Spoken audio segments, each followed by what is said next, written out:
Welcome, Bronco Nation, to my three keys to the game versus Colorado State. That's going to be on Thursday, early week game this week, 6 p.m. Mountain Time on FS1. My last video, the review of the BYU game, ran a little bit long, so I'm going to try and cut this one a little bit short to try and make up for that. First key of the game, try to get to 1-0. As I said, this game's on Thursday. No time to sit and pout on the loss. No time to get into their own heads. Boise State's got to turn around. They have to get to 1-0. That has to be the mindset this week. Play this game like it's the first game of the season. I talked about in my last video how there is still a ton of potential for this season, to include potentially a New Year's Six, depending on how outside factors go there. BYU's play, losses with Cincinnati, the other not a group of 5 programs. But this season is still within Boise State's grasp as far as what they can accomplish. Mountain West title is still fully in their hands, and the path to the Mountain West Championship starts this week again. So the goal has to be to get to 1-0, 0-0 going forward. Got to get to 1-0 this week. Can't dwell on the loss, get out of their own heads, and it's time to protect the blue once again. Reestablish that streak. This is the start of another incredible streak for Boise State as far as protecting the blue goes. 1-0. Key 2 is going to be to dominate across the board. If Boise State wants to prove that last week's game, with all the injuries, was not defining of what Boise State is going forward, they need to dominate across the board. That's what the college football, that's what the playoff committee will be looking at. They'll be looking at how does Boise State perform in all of their games. They'll be taking into account injuries and those factors, but Boise State's got to prove that they are a dominant football team, above the standard, above average, and that they deserve to be in that competition when it comes to top teams in the nation. So can't let up on the gas. Boise State can't come out slow in this one. If they get a lead, they've got to, every single play has to be like the scoreboard is 0-0 all day long. Every drive is the most important drive. There is no drive that Boise State has a big enough lead where they can just let off the gas and say, okay, it's okay to kind of let go on this one and just chew up clock and not push in. Run up the score. Boise State needs to crush Colorado State to prove that they are back on track in that hunt, trying to get back in the top 25. They're still receiving votes in the AP poll at 34th. There's still a lot of potential in this season. Boise State, second key of the game, dominate across the board.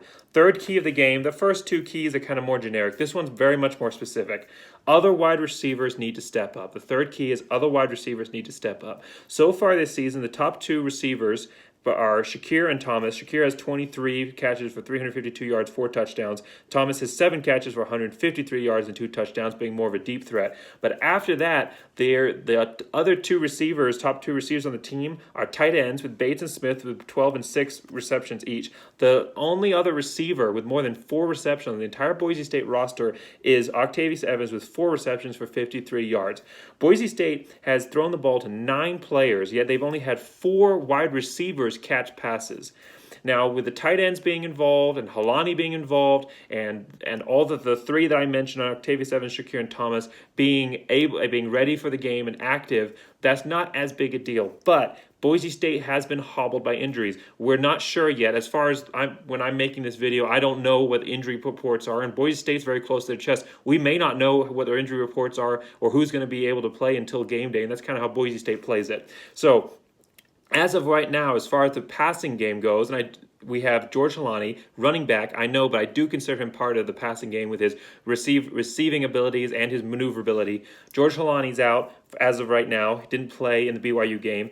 Octavius Evans was out for the BYU game. Stephon Cobb was injured late in that game. It's going to be uncertain whether or not he's going to be able to play this week. And John Bates also had what looked like a knee injury against BYU, unsure about his status going forward. So what we have here is that 3, right, that I just named Halani, because he's actually the fourth most receptions on the team. Sorry, 5th most reception. No, it is 4th. 5th, sorry, after the 2 tight ends. 5th most receptions on the team. Halani's out. John Bates looks to be out. He has the 3rd most receptions on the team. And Stephon Cobb's the 4th receiver's court passes. He's also out. Boise State has 13 receivers on their roster. Now, some of those are true freshmen, weren't necessarily intending to play this year, but someone's got to step up. Someone's got to step up to fill those. If Evans and Cobbs can't play, someone's got to step up to fill those slots for Boise State, especially if it's Boise State, hopefully going to get Sears and Bachmeier back, but whoever is quarterback out, Sears or Bachmeier or both, whoever is playing quarterback out there, they're going to need fresh receivers, multiple options, especially if Boise State wants to dominate across the board against a Colorado State team that has played okay, struggled defensively. There's going to be opportunities, but somebody has to step up for Boise State. So kind of summarizing and looking at this game, Colorado State they are 1-1 right now with a win last week against Wyoming, where they finally established a quarterback. Patrick O'Brien, 18 of 26 for 255 yards and 2 touchdowns in the 34-24 win against Wyoming. He looked very good out there. The running game for Colorado State, not as much of a factor, but they do have 2 backs who can carry, Vivens and Mikael Roy, who combined for 30 carries for 82 yards. So not super efficient out there, but definitely providing offensive push there. That's something to be factored in. And then wide receiver Dante Wright had a breakout game last week against Wyoming with 10 receptions for 146 yards. So Boise State, I think that the defense is going to be hungry and they're going to be angry. I think that they're going to be playing with a lot of fire after giving up 51 points on the Blue. Again, I talked about it in my review video. Not all of that was on them. They were out there almost the entire game. They were gassed. They were absolutely dead tired, and that's why as the game went on, I mean, they held BYU to 16 points in the first half. As the game went on, it dragged into them, and that's why we saw the blowout as it happened. But Boise State's defense is going to want to prove that that was not characteristic of them. They're going to come out hungry. I expect them to hold Colorado State to a very low score. We'll get to my score prediction at the end here. Boise State is looking hopefully to get one of its main quarterbacks back. We've got 2 options here because Sears, he went out with what looked like some form of head injury. So with concussion protocols and it being a short week, it's unclear whether or not he's going to be able to, if it is a concussion, I don't know that it is, it's going to clear that he's going to be able to get back in for this one. But Bachmeier was on the sideline, which tells you one of 2 things. Either his injury or whatever kept him out wasn't COVID, in which case it's going to be questionable whether or not he's going to be back for it. Or it could have been COVID. I tried to look it up. I couldn't find what the Mountain West COVID procedures were for players coming back. I know they have to wait 10 days from 10 days symptom-free before they can come back on the sideline. So he must be symptom-free if it was COVID. But Trevor Lawrence had a similar issue with the ACC where they're requiring them to pass some kind of cardiac or cardio test because COVID has been shown to have some effects on the heart there. So it could have been that, and Trevor Lawrence, even though he was cleared from the COVID list, he still hadn't been able to pass the test. There was a certain amount of time he had to wait in between that. So that could have been it with Bachmeier. He could have just been waiting to pass the test, which means there is a possibility that he might be back for this Colorado State game, which would be a huge boost for Boise State.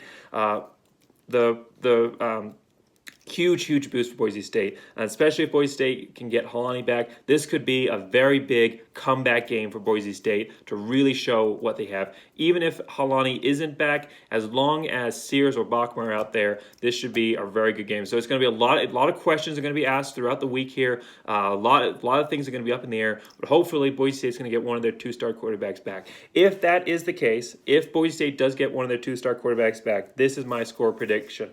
Boise State 38 versus Colorado State 13. I think the defense is going to be hungry. They're going to hold them to a very low score. Boise State, hopefully the offense comes out here. If Halani comes back, I think Boise State will score over 40.